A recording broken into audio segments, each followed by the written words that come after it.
Hello guys, welcome back to my video. So ఈరోజు just 5 మినిట్స్లో అయ్యే రెసిపీని మీకైతే చూపించబోతున్నా. అది కూడా చాలా టేస్టీగా ఉంటుంది. మెయిన్గా బ్యాచులర్స్కి అయితే చాలా ఉపయోగపడుతుంది అది. సో స్టార్ట్ చేసేద్దామా? Let's go. ముందుగా ఒక ప్యాన్లో 2 టేబుల్ స్పూన్ ఆఫ్ ఆయిల్ వేసుకోండి. దాని తర్వాత అది బాగా హీట్ అయినప్పుడు కొద్దిసేపు ఆగిన తర్వాత 2 టేబుల్ స్పూన్ ఆఫ్ జీలకర్ర వేసుకోండి. కలిపిన తర్వాత దాన్ని కొద్దిసేపు వేడి అవ్వనివ్వండి.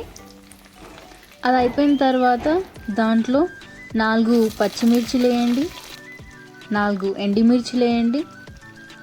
వేసిన తర్వాత బాగా కలుపుకోండి. అది కొద్దిగా ఫ్రై అయ్యేంత వరకు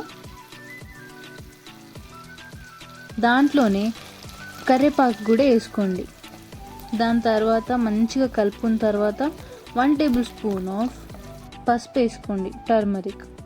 దాని తర్వాత మళ్ళీ కలుపుకోండి మంచిగా ఫ్రై అయ్యేంత వరకు. డీప్ ఫ్రై కాకుండా నార్మల్ మీడియం ఫ్రై అయ్యేంత వరకు కలుపుకోండి.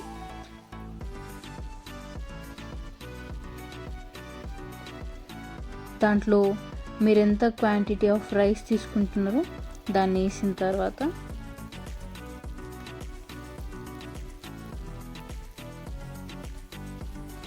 మంచిగా కలుపుకోండి.